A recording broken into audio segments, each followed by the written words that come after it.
Hello everyone, welcome to the course on full stack development with Spring Boot. I am Siddharth and I will be your trainer for this course. So before proceeding into the course content, I would like to highlight a little bit about myself. So I have more than 11 years of experience as a full stack developer and I have worked across several MNCs with globally distributed teams. I have extensive exposure to different domains like banking and financial services, mortgage and lending, e-commerce, and insurance, to name a few. I've also delivered several corporate trainings for different MNC clients.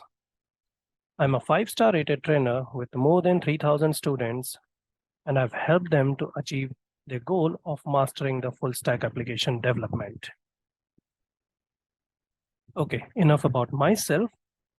Let's proceed to the course curriculum. So this timeline displays the basic sequence of chapters that we would be covering across the course. So first, we would cover up the prerequisites, which is required for setting up our development environment. We will install and configure JDK. We will install Maven, and we will also install IntelliJ or Eclipse, depending on the IDE of your choice.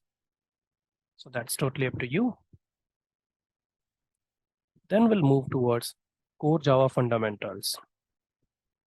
This module will just be like an overview or a refresher about the object-oriented concepts. We will take a magnified view around the 4 pillars of object-oriented programming, that is inheritance, polymorphism, abstraction, and encapsulation. Once we have enough insights on OOP, then we'll move towards more complex topic around Java collections. This will be an overview on the overall data structure as well, because we will not only take a look at using the correct collection type, but we will also do some hands-on exercise around understanding the overall data structure and how to structure your program to include the correct collection type as per your use case. As a developer, it's not only important to write logical code, but it's equally important to also write performant code. So the 4th module covers the new JDK 8 features, which is around functional programming. So we'll take a detailed look around streams and lambdas. So the Java Streams API is the latest feature and it has got extensive usage in many of the APIs. So more performant APIs that you see around yourself, if used into the Java ecosystem, there's a high chance that it's using Streams API. So we'll take a detailed refresher around functional programming.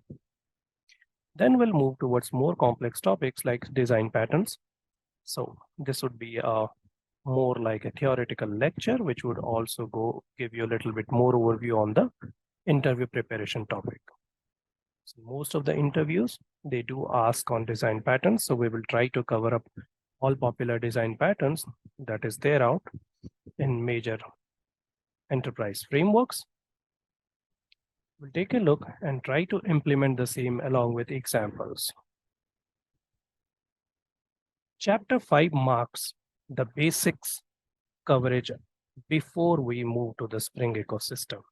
So it's like we have had the foundation built and now we are ready to move into the Spring ecosystem. So from chapter 6 onwards, we will take a look and deep dive into the Spring framework.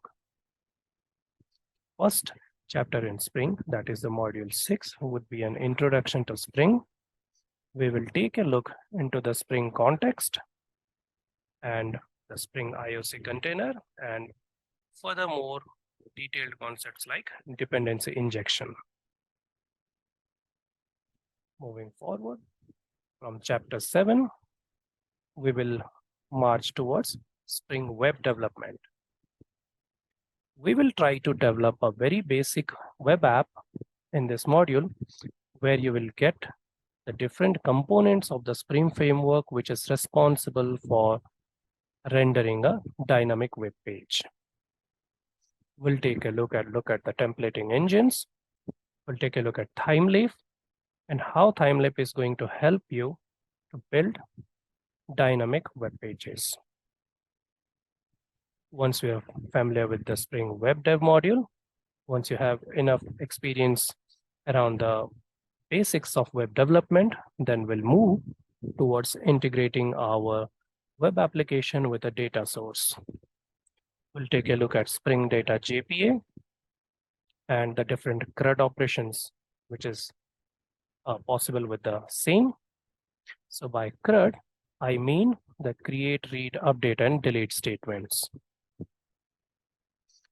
Once we are done with Spring Data JPA, you would have enough exposure around creating a standalone web application, which is dynamic and uses a database as a backend.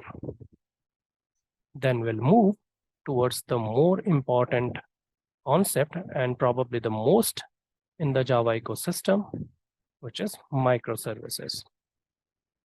We'll take a look at the microservices architecture and the overall Spring Boot microservices implementation.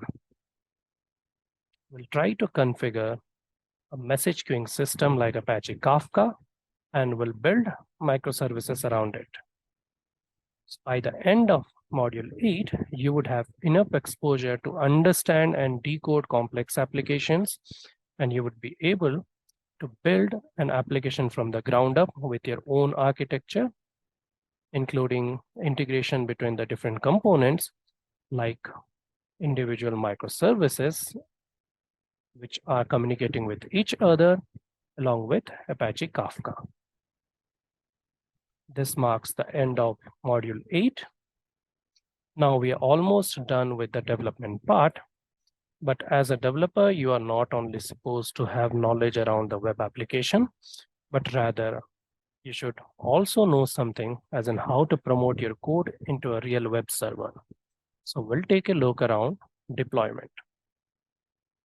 We will package our application into a jar or a WAR file, and we will deploy it to a live server for everyone to be accessible in the web.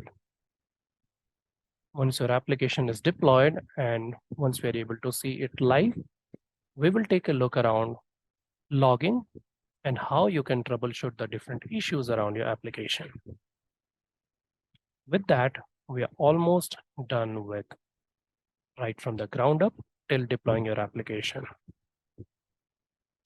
Next, which is a very important topic and probably a very comprehensive one as far as the scope of interview goes, we will take a look around monitoring. With monitoring, we will also take a look around Spring Boot actuators, which gives you enough insights around the health check endpoints and the overall status of your application. So this module will only cover production-ready features for Spring and how we can utilize it to the fullest for us to be able to monitor our application. The final module will consist of an overview around CI/CD server. So by CI/CD, I mean that we will take a look around the deployment part. I mean the automated deployment part using a CI server like GitLab or Jenkins. Although I would prefer GitLab in this course because it's a more modern and more cloud-ready framework, we will use GitLab to automatically build, package, and deploy our application into a live server. With this, you would have a wholesome view around developing of a web application and deploying the same into the live server. I believe this course gives you sufficient insights on overall life cycle of a web application and should be able to help you crack any interview out there. Thank you. I hope you got a fair idea around the overall curriculum. In case you haven't, if you have any further queries, please feel free to reach out to me. Thanks a lot.